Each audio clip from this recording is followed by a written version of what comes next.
What's up? Welcome back. Today we're in Proverbs chapter 19, and the title of that text is Walk in Integrity, starting in verse 1. Better is the poor that walketh in his integrity than he that is perverse in his lips and is a fool. Also that the soul be without knowledge, it is not good. And he that hasteth with his feet sinneth. The foolishness of man perverteth his way, and his heart fretteth against the Lord. Wealth maketh many friends, but the poor is separated from his neighbor. A false witness shall not be unpunished, and he that speaketh lies shall not escape. Many will entreat the favor of the prince, and every man is a friend to him that giveth gifts. Verse 6. To entreat the favor is literally to make the face pleasant. It is used when an inferior is petitioning a superior, trying to get him to smile at him in Exodus 32:11. This is sometimes done through gifts or offerings, which may degenerate into bribery in Proverbs 15:27. It is better to wait on the Lord. All the brethren of the poor do hate him. How much more do his friends go far from him? He pursueth them with words, yet they are wanting to him. He that getteth wisdom loveth his own soul. He that keepeth understanding shall find good. Verse 8.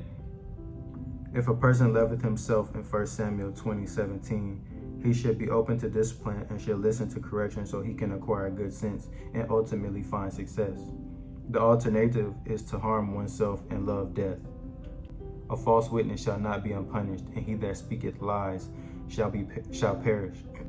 Verse 9. This is identical with chapter 19, verse 5, except there the liar shall not be unpunished, and here he shall perish, which amounts to the same thing. Delight is not seemly for a fool, much less for a servant to have rule over princes. Verse 10. Not seemly means patently wrong, not suitable or fitting, threatening to the social order. The discretion of a man deferreth his anger, and it is his glory to pass over a transgression. Verse 11. Glory is literally a beautiful adornment, translated glory.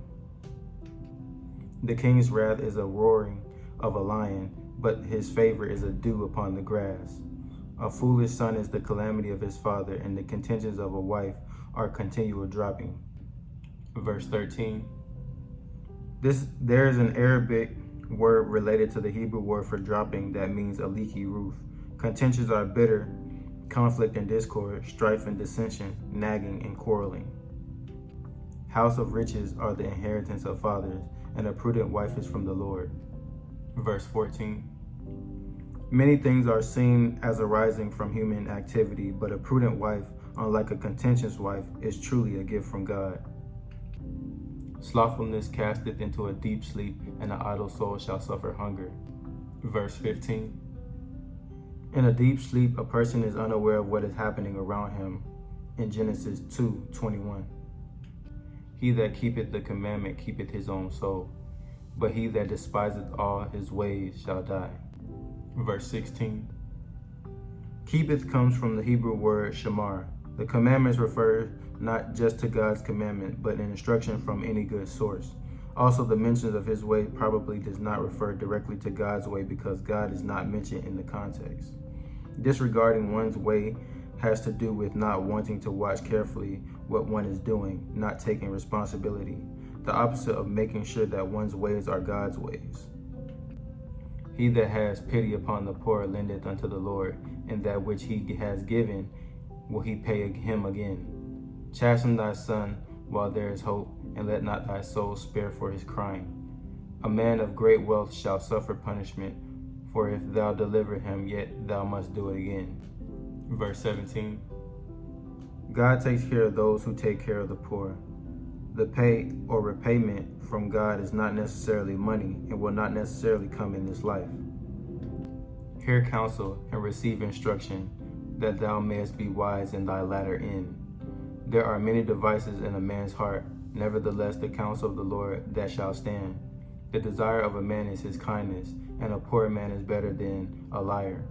The fear of the Lord tendeth to life, and he that has it shall abide satisfied. He shall not be visited with evil. A slothful man hideth his hand in his bosom, and will not so much as bring it to his mouth again. Smite a scorner, and the simple will beware, and reprove one that has understanding, and he will understand knowledge.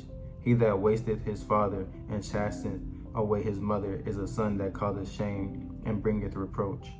Cease, my son, to hear the instruction that causes to err from the words of knowledge. Verse 28. The meaning of devoureth iniquity is uncertain. Perhaps the wicked person considered sin a tasty morsel, or perhaps the ungodly witness will be forced to swallow the consequences of his lies. An ungodly witness scorneth judgment, and the mouth of the wicked devoureth iniquity. Verse 27. To err is to be lost, go astray, or be deceived. Judgments are prepared for scorners, and stripes for the back of fools. Verse 29.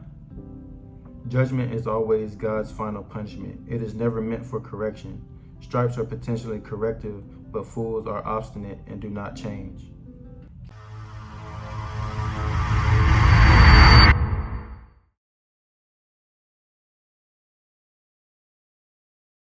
In this chapter, we do have one essential Christian truth, and that truth is on God's plan and human actions.